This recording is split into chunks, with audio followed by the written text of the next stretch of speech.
classification of drug. Okay. There is a system of classification of natural drug. In the study of pharmacognosy, drugs are arranged according to the following system of classification. यानी कि क्या मतलब हुआ इस line का? मतलब है फार्माकोगोनेसी में हम नेचुरल दवाइयों को तरतीब देने के लिए मुख्तलिफ तरीके इस्तेमाल करते हैं, यानी कि उनको मुख्तलिफ तरीके हम यहाँ पढ़ेंगे। ठीक है, फार्माकोगोनेसी बेसिकली किसकी स्टडी होती है? नेचुरल ड्रग्स की स्टडी, जो हमें नेचुरल मिलते हैं हम उनकी स्टडी करते हैं फार्माकोगोनेसी में। अब हम इन नेचुरल ड्रग्स को किन किन तरीक़ों से हम तरतीब दे सकते हैं वो तरीके पढ़ेंगे। अल्फ़ाबेटिकल क्लासिफिकेशन, ये क्या होती है? अल्फ़ाबेटिकल क्लासिफिकेशन हम क्या करते हैं? सबसे सिंपल तरीका होता है जिसमें क्या करते हैं, हम दवाइयों को उनके नाम के अल्फाज के मुताबिक तरतीब देते हैं। जैसे कि ए से शुरू ही हमने अलग दे दिया, इस तरीके से हमने दवाइयों को उनके नाम के अल्फाज के मुताबिक तरतीब दे देते हैं। इसमें बायोलॉजिकल टैक्सोनॉमिकल क्लासिफिकेशन हम क्या करते हैं? इस तरीके में हम क्या करते हैं, दवाइयों को उनके असल के मुताबिक तरतीब देते हैं, जैसे कि वो दरख्तों से हासिल होती हैं या फिर एनिमल से हासिल होती हैं, हम उनके हिसाब से तरतीब देंगे। मॉर्फोलॉजिकल क्लासिफिकेशन हम क्या करते हैं? इस तरीके में हम दवाइयों को उनके जिस्मानी कारकर्दगी को देखते हुए उसके मुताबिक तरतीब देते हैं। जैसे कि पत्ते से हमने हासिल, जैसे कि दरख्त के पत्ते से हमने ली है मॉर्फोलॉजिकल में, या फिर हमने दरख्त की छाल में ली है। बायोलॉजिकल में हम क्या देख रहे हैं कि ये जो थी हमने किससे लिया है? एनिमल से लिया है, प्लांट से लिया है। मॉर्फोलॉजिकल में हम क्या देख रहे हैं? इसकी ज़ाहिरी शक्ल से देख रहे हैं, यानी कि दरख्त था, दरख्त के हमने पत्तों से दवाई ली या फिर छाल से ली, तो वहाँ मॉर्फोलॉजिकल क्लासिफिकेशन इस तरीके से करते हैं। ठीक है, फोर्थ क्या है? Chemical classification.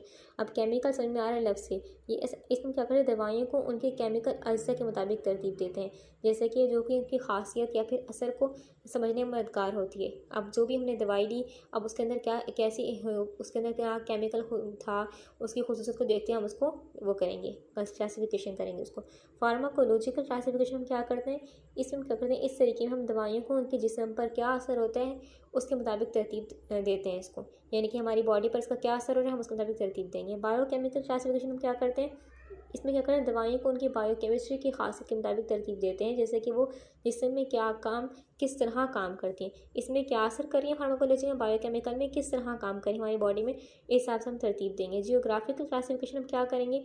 जियोग्राफिकल समझ में आ रहा है लफ्ज़, जियोग्राफिकल यानी कि दवाइयों को उनके असल, यानी कि वो दवाई जो यानी कि हमारा प्लांट था, ये plant for example south America में उगता है, यहाँ नहीं उगता पाकिस्तान में फॉर एग्जांपल। ठीक है, तो हमने क्या किया, ये जो प्लांट था, दवाइयों को उनके असल उगने के मकाम के मुताबिक तरतीब दी जाती है, यानी कि ये प्लांट यहाँ उगा तो हमने उसके मुताबिक तरतीब दिया इसको, क्योंकि हर प्लांट हर जगह नहीं उगता। ठीक है, इस तरीके से। The time tested alphabetical classification is nowadays considered to be the least disputed way of classification in all walks of life. Pharmacopoeia have always been written on this basic of mode of classification for drugs. Either Latin name or common vernacular names can be used. क्या मतलब हुआ इसमें? इसका मतलब क्या हुआ कि हम जो दवाइयों को तरतीब देते हैं, हम दवाइयों को तरतीब देते हैं, अल्फ़ाबेटिकल जो ऑर्डर होता है, अल्फ़ाबेटिकल तरकीब जो होती है वो काफ़ी पुरानी है और सबसे कम इख्तलाफ है इसमें, यानी कि आसान तरीका है। ठीक है, और हम इसको आसानी से यूज़ भी कर सकते हैं। दवाइयों को तरतीब देने के लिए हमेशा इस आसान मोड पर हम लिख सकते हैं, यानी कि उसको ये बहुत आसान मेथड है हमारा। दवाइयों के लिए या तो हम लातीन नामों में या फिर हम आम ज़ुबानी नामों का इस्तेमाल करते हैं। इस तरतीब में हम दवाइयों पहले दरख्तों और जानवरों के तौर पर तरतीब जाती हैं, यानी कि इस तरतीब में पहले क्या करते, दवाइयाँ पहले दरख्तों और जानवरों के तौर पर तरतीब दी जाती हैं। The time tested alphabetical classification is nowadays considered to be the least disputed way of classification in all walks of life. Pharmacopoeias have always been written on this basic mode of classification for drugs. Either Latin name or common vernacular name can be used. क्या मतलब हुआ? हम alphabetical जो तरकीब होती है दवाओं की लिखने की, वो काफ़ी पुरानी है, सबसे कम इख्तलाफ वाली तरकीब है, यानी कि इसमें इख्तलाफ नहीं है इतना, और हम सभी ज़िंदगी के शोबों में इस्तेमाल कर सकते हैं। दवाइयों को तरतीब देने के लिए हमेशा इस आसान मोड पर लिखा गया है। ठीक है, दवाइयों के लिए या तो लैतीन नाम या फिर हम आम ज़ुबानी नामों में इस्तेमाल कर सकते हैं। इस तरतीब में दवाइयाँ पहले दरख्तों और जानवरों के तौर पर तरतीब दी जाती हैं।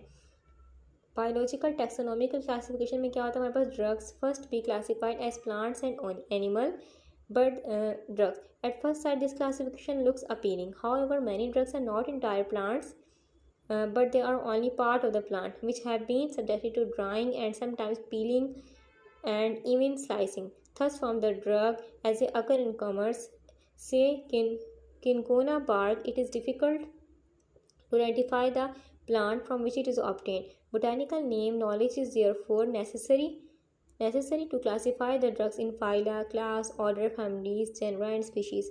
In textbook, drugs are arranged under families. क्या मतलब हुआ?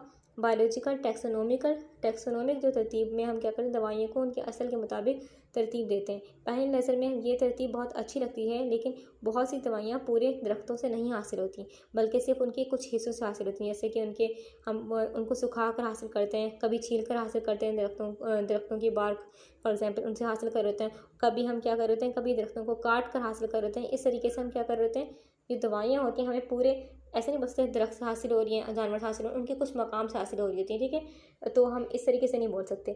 कभी छिलका हासिल करते हैं, कभी काट कर हासिल करते हैं. इस तरीके से दवाइयों से, जैसे कि किनकोना बार. अब किनकोना जो नाम लिखा है यहाँ पर, किनकोना यहाँ लिखा हुआ है किनकोना, जो ये हमारा किनकोना, यस किनकोना. अब ये किनकोना क्या है, एक दरख्त का नाम है. बार्क यानी कि उसकी छाल. अब ये बहुत से दरख्त होंगे, है ना, बहुत से दरख्त होंगे. अब फॉर एग्जांपल इस दरख्त का नाम लिख दिया किनकोना बार्क, तो ये इस दरख्त की छाल का नाम है. जैसे कि किनकोना बार्क है, ये साउथ अमेरिका में होता है. ठीक है, ये दरख्त की पहचान करना मुश्किल हो जाता है, इसलिए हम बोटानिकल नामों की मालूमात ज़रूरी होती है ताकि दवाइयों को phyla, classes, order, families, genre और स्पीशीज़ में तरतीब दिया जा सके. किताबों में दवाइयाँ जो होती हैं फैमिलीज़ के नीचे किताबों में जो दवाइयाँ होती हैं, हाँ, फैमिलीज़ के नीचे तरतीब दी जाती हैं. मॉर्फोलॉजिकल क्लासिफिकेशन हम क्या करते हैं, मॉर्फोलॉजिकल क्लासिफिकेशन यानी कि समझ में आ रहा है नाम से, फिर भी हम पहले एक बार इसको पढ़ लेते हैं. Drugs are arranged according to their morphological or external organized or unorganized characters. Thus, all leaves like Digitalis, Sina, Wasaka are grouped under leaf drugs and barks like Kinkona, Cinnamon, and Kurchi as bark drugs. Similarly, seeds, fruits, and subterranean parts are arranged together as organized drug, and lettuces, gums, oils, fats, waxes, etc. as unorganized drug. ठीक है, यहाँ तो देख लेते हैं हम. Morphological classification हम क्या करते हैं, दवाइयों को उनके जिस्मानी या बाहर की तरतीब से देखते हैं. यानी कि जो दवाई थी फॉर एग्जांपल, वो बाहर से कैसे हमें उसके बाहर से कैसे दिख थी, हम उसके बिहाफ पर उसको क्लासीफाई करेंगे. इस तरह से पत्ते, जैसे कि डिजिटालिस क्या होता है, यहाँ लिखा हुआ है डिजिटालिस, यहाँ कहाँ लिखा हुआ, ये रहा. डिजिटालिस क्या होता है, डिजिटालिस एक किस्म का दरख्त होता है जिसके पत्ते दवाई के तौर पर हम इस्तेमाल करते हैं. खासकर दिल के अमराज के लिए हम इस्तेमाल करते हैं डिजिटालिस को. ठीक है, जैसे कि इसका क्या होता है, इसका जो पत्ते होते हैं लंबे होते हैं और पतले होते हैं. डिजिटालिस के पत्ते जो होते हैं लंबे होते हैं और पतले होते हैं और लंबे होते हैं डिजिटालिस के. और जब वो फूलों से भरता है तो उसको जो रंग होता है गहरा गुलाबी या फिर सुर्ख हो जाता है. जैसे कि फॉर एग्जांपल यहाँ भी हमने शो भी किया हुआ, ये बार के दरख्तों की. ठीक है, अब ये डिजिटालिस के पौधे ये है. ठीक है, इसका रंग गहरा गुलाबी या सुर्ख, जिसके पत्ते लंबे होते हैं. ठीक है, अच्छा, अब यहाँ पर क्या लिखा हुआ है, एक और पौधे का नाम लिखा हुआ है डिजिटालिस सीना. अब सीना क्या होता है, सीना का मतलब होता है सीना का मतलब क्या है. अब सीना भी एक किस्म की जड़ी बूटी होती है जो आमतौर पर कब्ज़ के इलाज करने में इस्तेमाल होती है. सीना की जड़ी बूटी का रंग आमतौर पर क्या होता है, सब्ज़ या फिर जर्द होता है. सीना ये रही सीना. ठीक है, अच्छा, वसाका का मतलब क्या होता है, वसाका. अब ये जो वसाका साथ लिखा हुआ है ना, इसका मतलब क्या होता है, वसाका भी एक किस्म की क्या है, दरख्त है. इसके पत्ते दवाई के तौर पर इस्तेमाल किए जाते हैं, खासकर सांस की बीमारियों के इलाज में. वसाका के पत्ते छोटे होते हैं और गुच्छेदार होते हैं और हरे रंग के होते हैं. ठीक है, आई थिंक ये है वसाका. और ये हमारा क्या है, हमारा ये डिजिटालिस सीना, ये है वसाका, आई थिंक ये है. ठीक है, अच्छा, पत्ते वाली दवाओं में और छाल वाली दवाओं, जैसे कि किंचोना का मतलब क्या होता है, हम पढ़ चुके. किंचोना हमने यहाँ पढ़ा था. And digitalis, vasaka are group under leaf drugs. यानी कि इन सब का क्या है, डिजिटालिस, सीना, वसाका, इन सब का क्या है, इन सब का फ़ायदा कहाँ है, लीव्स में. इनको लीफ ड्रग कहते हैं. बार्क्स लाइक, अब बार्क्स यानी कि इन दरख्तों की छाल से, कुछ दरख्तों की छाल से हमें कुछ मिल रहा है. यानी कि किनकोना दरख्त, किनकोना हो गया, सिनामोन हो गया और करची हो गया, इन सब के हमें छाल से मिल रहा है जो कुछ मिल रहा है. अब किनकोना क्या मतलब क्या होता है, किनकोना भी एक दरख्त है जिसका छाल और पत्ते मलेरिया जैसी बीमारियों के इलाज में इस्तेमाल होते हैं. किनकोना के पत्ते जो होते हैं लंबे होते हैं और हरे रंग के होते हैं, जबकि इसका जो फल होता है छोटा और सुर्ख रंग का होता है. ठीक है, अब सिनामोन क्या होता है? सिनामोन को हम कहते हैं सिंपल दालचीनी। ये सबको पता होगा सिनामोन का मतलब क्या होता है? दालचीनी होता है। सिनामोन एक किस्म का मसाला होता है जो हम आमतौर पर खाने में जायके के लिए इस्तेमाल करते हैं। ये एक दरख्त होता है और ये एक दरख्त की छाल से हासिल होता है और उसकी खुशबू और जायका गर्म होता है। अब ये दालचीनी जो होती है हमारी सिनामोन, यानी कि ये क्या करती है? दालचीनी में मौजूद एंटीऑक्सीडेंट होते हैं क्योंकि जिससे हमें फ्री रेडिकल्स को न्यूट्रलाइज करने में मदद करते हैं, जिससे क्रोनिक बीमारियों का खतरा कम होता है। क्रोनिक बीमारियाँ वो होती हैं, वो बीमारी जो बहुत देर तक चलती रहे और आहिस्ता आहिस्ता बढ़ रही हो, हम उसको बोलते हैं क्रोनिक बीमारी। यानी कि सिनामोन का फ़ायदा खाएं क्रोनिक बीमारियों के इलाज में। अब कुर्ची क्या लिखा हुआ है? कुर्ची का मतलब होता है, कुर्ची भी एक दरख्त है जिसका इस्तेमाल आयुर्वेदिक दवाइयों में होता है। इसका दरख्त जो होता है हमारे पास, कुर्ची का जो दरख्त होता है, इसका दरख्त छोटा होता है और इसके पत्ते जो होते हैं लंबे होते हैं और हरे रंग के होते हैं। कुर्ची के पत्तों से तैयार दवाइयाँ अक्सर दस्त हो गया, कब्ज़ हो गया और जिगर की बीमारियों के इलाज में हम इस्तेमाल करते हैं। ठीक है, अच्छा ये हो गया। अब सिमिलरली सीड्स, अब कुछ दवाई हम फ्रूट सीड से बनाते हैं, फ्रूट से बनाते हैं। And subterranean parts are arrange together organised, यानी कि छाल वाली दवाई में तरतीब दी जाती है। इस तरह बीज हो गया, फल और ज़मीन के नीचे के हिस्सों को साथ तरतीब दी जाता है, जैसे कि ऑर्गेनाइज दवाइयाँ हम बोलते हैं और अनऑर्गेनाइज दवाएँ भी होती हैं। ठीक है, यहाँ नहीं लिखा ऑर्गेनाइज, हाँ ऑर्गेनाइज दवाइयाँ कुछ होती हैं, कुछ अनऑर्गेनाइज दवाइयाँ होती हैं। ऐसा हम क्यों बोलते हैं ये हम देखते हैं।